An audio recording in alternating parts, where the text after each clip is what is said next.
Bienvenidas amigas y amigos a un programa más de Conversando con Correa. Argentina, nuestra querida Argentina, un país maravilloso, exportador de alimentos, pero sumido en una profunda crisis económica. Acaba de inaugurar nuevas autoridades, nuevo gobierno nacional y también en la provincia de Buenos Aires, nuevo gobernador. Nos encontramos con Axel Kicillof, el flamante gobernador de la provincia de Buenos Aires, de formación economista, uno de los cuadros jóvenes que tiene no solo Argentina, sino la patria grande. Bienvenido, Axel, y gracias por aceptar la invitación. No, gracias. Estaba pendiente hace tiempo. La verdad que, Rafael, un gusto verte y un gusto poder charlar un rato con vos y con los que nos miren, ¿no? Los factores para la victoria. Ganaron la provincia de Buenos Aires, tenías una contendora bastante importante, fuerte, con un muy buen perfil, y esa esplendorosa victoria a nivel nacional en una sola vuelta. Sí, es un tema nunca saldado, ¿no? Pero yo tengo mis propias hipótesis, por supuesto. Creo primero que fue un pésimo gobierno. Un pésimo gobierno desde el provincial, en plena sintonía con el gobierno nacional. Un mal plan, horrible plan, con un resultado horrible, pero con muchísimo blindaje mediático, con muchísimo marketing político. Fue un gobierno, Argentina sufrió experiencias y experimentos neoliberales como el que tuvimos ahora, de valorización financiera, de lo mismo, endeudamiento y fuga de capitales, destrucción del tejido industrial, exclusión social, pasó varias veces en la historia argentina. Este episodio tuvo la particularidad, podríamos decirlo así, nunca se mintió tanto sobre lo que se estaba haciendo en la economía. Después podemos hablar de muchas facetas más, pero me pongo en este. Mientras al ciudadano, a la ciudadana, a los y las bonaerenses la vida le caía en picada, en la televisión decían que todo iba fenómeno, que todo iba genial, que había que esperar, tener paciencia, hacer el sacrificio. Se usaron metáforas de todo tipo, de un barco, de la luz al final del túnel, de la lluvia de inversiones, meteorológica, geográfica, geológica. Todo mentira. Se estaba aplicando el mismo plan de siempre. Y creo que nuestro pueblo, afortunadamente, como todos sabíamos, por más que a veces los canales de televisión oficiales, los grandes diarios bombardean y bombardean con falsas buenas noticias o falsas esperanzas, la vida cotidiana se impuso. Entonces fue un muy mal plan con una devastación que ha generado. Esto por la negativa. Por la positiva también hubo una estrategia política del campo popular. Así, basados en esa misma, quería sintetizarlo así con una frase de Juan Domingo Perón, ¿no? Que decía siempre, la única verdad es la realidad. Sí, no se puede engañar a todos todo el tiempo. 6 meses, un año, puedes creer que ahora es lo correcto, antes era lo equivocado, ahora estás bien, antes estaba mal, pero después de 2 años, 3 años, la gente dice, vivo mucho peor, ya basta. Yo espero, lo espero realmente, que sin persecuciones, sin venganzas, sin revanchas, la sociedad también se dé cuenta de esto para poder mejorarlo. Néstor decía, sin odio, pero con memoria, Néstor Kirchner. Porque si no aprendemos del pasado, estamos condenados a repetirlo.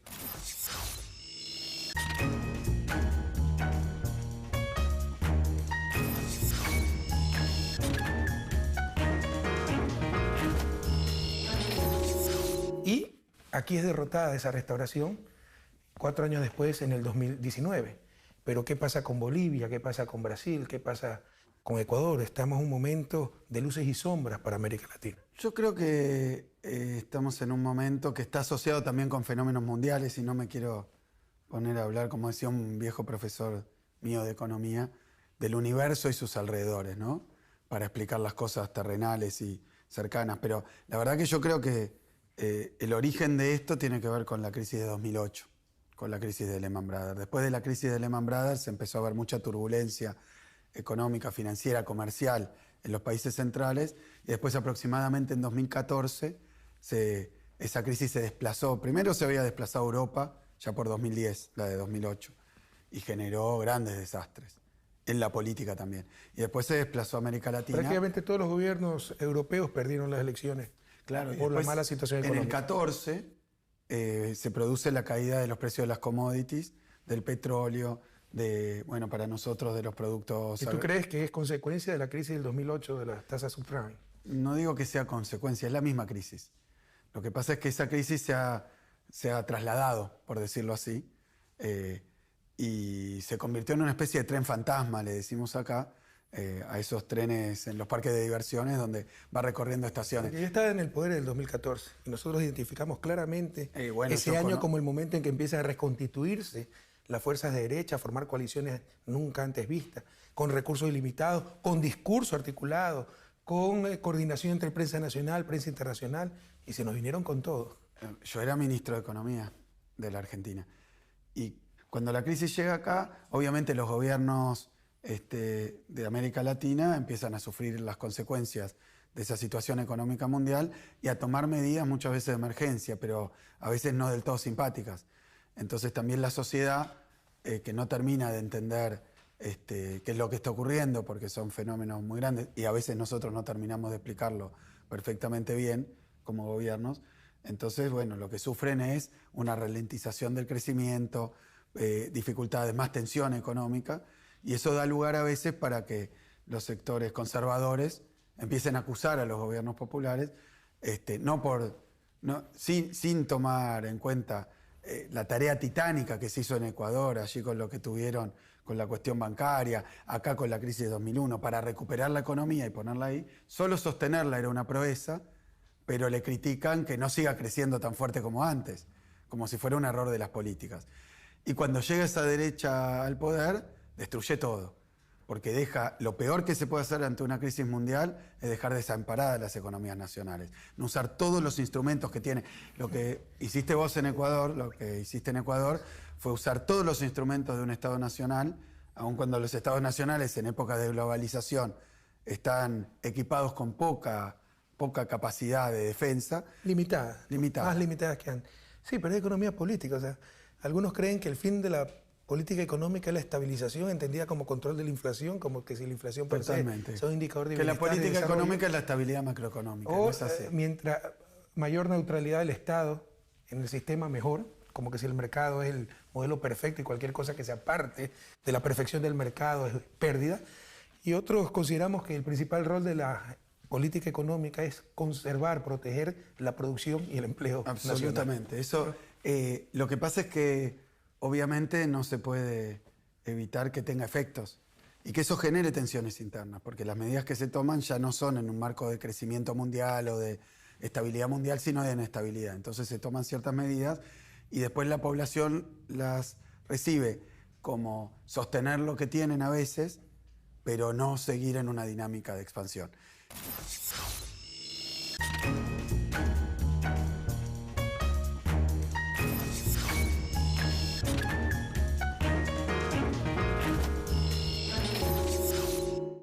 Argentina es un buen ejemplo de que cuando se dejan las cosas en libertad, cuando el Estado se retira, cuando deja de tener ese papel de defensa y protección de los sectores más vulnerables y de la producción y el trabajo, no es que entonces las cosas andan mejor, sino que unos pocos sectores muy concentrados en nuestras economías toman el control.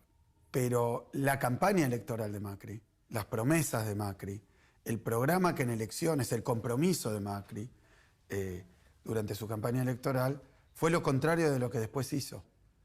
Y en esto se empareja un poco con lo que ocurrió. Porque él sí ofreció un programa neoliberal, claro, un programa neoliberal exitoso. No. Cuando todos sabíamos que era un desastre anunciado. En campaña no fue, mira, esto es más de detalle porque había que estar acá siguiéndolo, pero como yo era ministro de Economía en aquel entonces, hacía prácticamente un estudio riguroso y minucioso de cuáles eran las promesas electorales. Macri prometía que no iba a haber inflación. Macri prometía... Pero como producto del programa que iba a aplicar. Nunca habló de su programa. O sea, todo el mundo sabía que Macri era neoliberal. A ver, todo el mundo sabe, y sabía probablemente, que Macri era una persona de ideas muy conservadoras, neoliberales. Porque él había tenido en su historia personal, como empresario, política, había demostrado su apoyo a diferentes gobiernos de ese signo. Ahora, la campaña contrató un asesor que ustedes conocen bien, y fue una campaña absolutamente mentirosa. Nosotros la denominábamos estafa electoral, porque a través de las publicidades, del marketing, de las redes sociales, de los montajes. Macri le dijo a los trabajadores que les iba a subir el salario, a los pequeños empresarios que les iba a hacer leyes especiales para que estuvieran bien, a los científicos que iba a apoyar lo mismo. Era prácticamente una continuidad de nuestras políticas. Entonces, ¿por qué votar por Macri y no seguir votando por el kirchnerismo? Porque él, incluso, en aquellos puntos donde nuestro gobierno tenía alguna discusión con algunos sectores de nuestra base política, les dijo, bueno, lo que no les da el gobierno anterior, se los voy a dar yo. Fue una campaña de una mentira tras otra. Por eso yo digo, sí, pero fue una estafa electoral, deliberada. No fue irresponsable porque, mirá de lo que no, quiero poner esto porque es una perlita que me parece que explica de qué se trató este proceso político en la Argentina y por qué perdieron de una forma tan categórica ahora la última elección. Porque, por ejemplo, Macri dijo, voy a subir las jubilaciones. Y Macri dijo, incluso les voy a cobrar menos impuestos a los altos ingresos a aquellos que cobran un salario. Y esa era una discusión que había durante nuestro gobierno con sectores del movimiento obrero, de los trabajadores, que discutían, aún siendo peronistas, que ese impuesto habría que reducirlo o modificarlo. Porque es salario. Claro. Y Macri, cuando el concepto es ingreso, mayor ingreso, venga de la renta del capital o venga de la remuneración al trabajo, si son altos ingresos tienen que pagar impuestos. En nuestro gobierno, porque yo era ministro de Economía, de 11 millones de trabajadores, solamente un 10%, 1 millón de trabajadores aproximadamente, pagaban ese impuesto. Pero no vengo a defenderlo hoy, estaría bien o estaría mal. Macri le hicieron un guión, lo pusieron adelante de una cámara y dijo, en mi gobierno ningún trabajador va a pagar ese impuesto. Vótenme, que entonces va a pasar esto. En su gobierno, 4 años de gobierno, si antes pagaba 1 millón, terminaron pagando 2 millones. Y el primer ministro de Economía de Macri, un señor Alfonso Prat Gay, que fue el primer ministro, después lo echaron, después de haber sido sacado del gobierno, le hacen una entrevista y le dicen, pero ¿por qué su gobierno que había planteado la reducción o la quita de ese impuesto nunca lo hizo? ¿Por qué usted como ministro nunca lo hizo? Y este señor dice, nunca, en ninguno de los borradores de programa de gobierno, en ninguna de las discusiones previas a llegar al gobierno, siquiera se planteó la posibilidad de quitar ese impuesto. Entonces, mirá qué gravedad tiene esto. No para la economía, no por la cuestión mediática, sino simplemente para la democracia. Entonces, hacen campaña de una manera, consiguen ser electos por una diferencia muy pequeña y después en el gobierno hacen lo contrario. En el medio lo que hay que llenar es un hueco discursivo. ¿Cómo justificar que no se cumple ninguna de las promesas de campaña? Hace poquito una organización no gubernamental, una ONG, una organización de la sociedad civil, muy cercana al gobierno de Macri, analiza que Macri cumplió algo así como solo 2 de 20 promesas electorales. 2 de 20 promesas. Es una estafa electoral y es un fraude de la democracia, es romper el contrato social que significa la democracia. La gente da su voto por lo que escuchó, por lo que le ofrecieron. Y si no, ¿cómo va a votar? Pero eso hace mucho daño a una sociedad. Eso daño. Lesiona a la democracia en su raíz más profunda.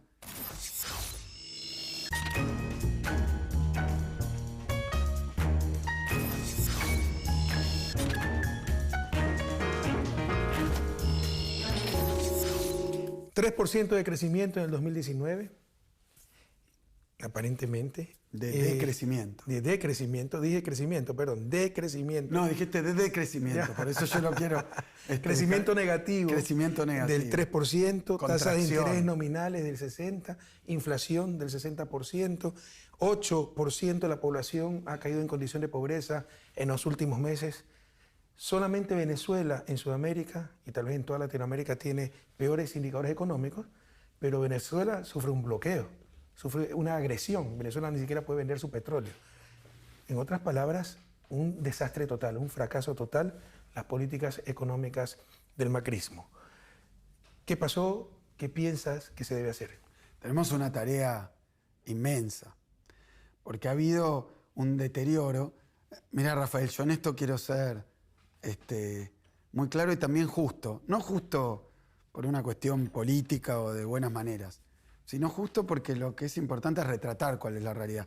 Había evidentemente, como lo hay en todos los países periféricos, problemas estructurales de muy difícil solución, que tienen que ver con las condiciones de vida, con el acceso a la vivienda, con la situación de la salud, de la educación. Eso se puede mejorar, se mejoró durante nuestro gobierno, pero faltaba, indudablemente faltaba.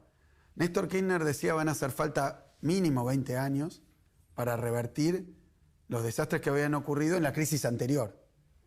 Se había avanzado muchísimo, se había llegado a determinado nivel. Ahora, lo que hubo después es un retroceso vertiginoso en todas las variables. Es decir, que fue una política muy ruinosa, sobre todo para los sectores vulnerables, entre los que está obviamente la población en estado de marginalidad, de pobreza, de desempleo. Pero bueno, en esos 12 años habíamos pasado de 21% de desempleo a 5,9%. En esa época, medido no por sectores de nuestro oficialismo, sino por la oposición. Acá había varios que medían las condiciones de vulnerabilidad social. Hablaban de que en el año 2003, cuando llega Néstor al gobierno, había 25 millones de personas debajo de la línea de pobreza, ¿no? Medida la pobreza por ingreso, que es una medida de las tantas que hay, no la más precisa, pero en ese año 25 millones. Cuando termina el gobierno, medido por, sin ponernos a ver la metodología, pero por la misma fuente, claro, para que 12 millones. Okay. Menos de la mitad. Y hoy están hablando de 16 o más millones. Es decir, que se ha generado en 4 años un tsunami de desgracias para la sociedad argentina. Se han cerrado muchísimas empresas, se han generado una pérdida de cerca de 150.000 puestos de trabajo de calidad. Bueno, ha sido una desgracia en todos lados. Así que tenemos, con los 4 años que acaban de terminar, una posibilidad de decir que se ha refutado en Argentina, por lo menos en sus virtudes, la teoría neoliberal. Pero yo te podría argumentar, si fuera ministro de Economía de Macri, te podría decir primero la pesada herencia, ¿no? Que heredé desequilibrio, que se escondieron al público, pero también que de acuerdo a la CEPAL, del 2014 al 2020 vamos a tener el peor periodo en cuanto a crecimiento económico de los últimos 70 años. Que el 2014 al 2019 el promedio de crecimiento es 0.5% y que el 2019, ese año solo, el promedio de crecimiento de la región de toda América Latina y el Caribe es 0.1%. Te puedo decir, argumentar, ustedes tuvieron buena suerte, nosotros tuvimos mala suerte. Sí, nosotros tuvimos buena suerte, solo que en el medio tuvimos la crisis más grande de la historia del capitalismo después de la del 30.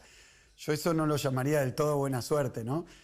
Pero el precio de las commodities. Sí, no, tanta buena suerte, no, me parece que... Es correcto, ¿eh? Se olvida, es fácil, la memoria es frágil, pero en el 2009 también se desplomaron los precios de las commodities. Claro, impresionante. Y América Latina decreció, y pocos países crecimos dentro de ese decrecimiento generalizado. Bueno, nosotros también terminamos 2015 con un crecimiento de 2.7 en medio de ese desastre internacional. Es decir, claro que América Latina pero aquí se aplicó el monetarismo. Choques sistémicos, pero también es cierto que tú te puedes defender con determinadas políticas.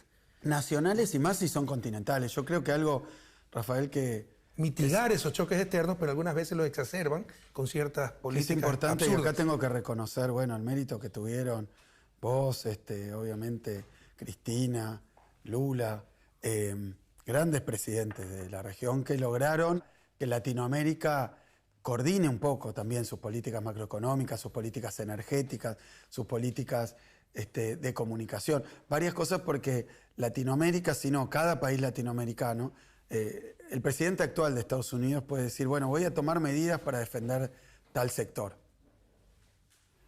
Y a tal empresa le voy a decir que venga a producir. Si lo hace un país latinoamericano, eso es un sacrilegio. y va a ser castigado, ¿no? Pero, y es un error, y eso son prebendas, y es ir contra todas las buenas costumbres y la Nunca y la buena practican teoría. lo que predican. Bien, yo lo que creo es que el mejor contexto para hacer eso y el mejor paraguas es que Latinoamérica, bueno, se integre. Es que hasta para defendernos de esta globalización, donde muchas veces en nuestros países, tú hablaste de empresas, incluso países enteros, economías pequeñas, abiertas, son como las cascaritas de nuez en este mar agitado. La integración es una respuesta para protegernos de estos cambios pero el propio, de la economía internacional. El propio sistema mundial estaba planteando, incluso en su ortodoxia, que había que ir a una nueva arquitectura financiera internacional para evitar grandes crisis, grandes fluctuaciones. Uno de los problemas del Fondo Monetario es que una cosa es su departamento de investigaciones que dice cosas interesantes y otra cosa sus misiones que van a imponer estas políticas en nuestros países. Bueno, lo cierto, Rafael, es que no ocurrió. No se ponen de acuerdo ni al interior. No, lo cierto es que no ocurrió. Que no hay una nueva arquitectura. Estamos peor que la crisis de Lehman Brothers hoy. Con los paraísos fiscales. Con los paraísos fiscales. Eso tratamos de hacer durante años. Una nueva arquitectura financiera regional, el Banco del Sur, el Fondo Monetario del Sur, intercambios compensados para no utilizar en nuestro comercio una moneda extrarregional, incluso plantear una moneda contable que en el futuro se puede convertir en una moneda física, siguiendo el proceso de la Unión Europea, primero el ECU, después el euro.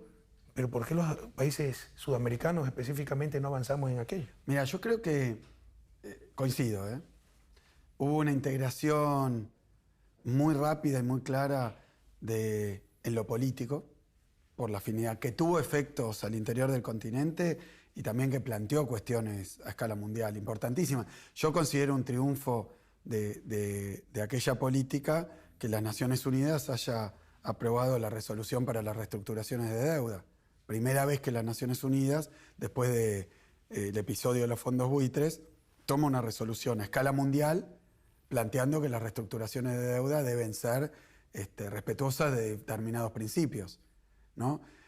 El efecto de eso, creo que se dieron algunos pasos, pero fue más lenta, porque es más compleja también, y tiene que ser bien decidida, la integración financiera, la integración productiva, la integración energética. Nosotros, con Brasil en aquel momento, somos dos economías principales socios comerciales, ¿no?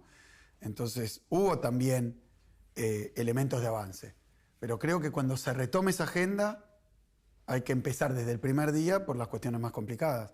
Porque además hay que saber explicarlo bien.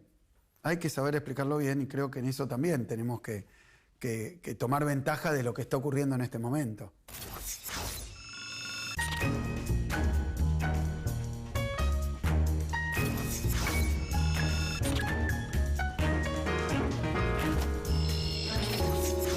Lo que falta es que a la guerra comercial internacional se agregue países, se agregue una disputa o conflictos o desencuentros entre países vecinos que tienen las mismas dificultades y los mismos problemas.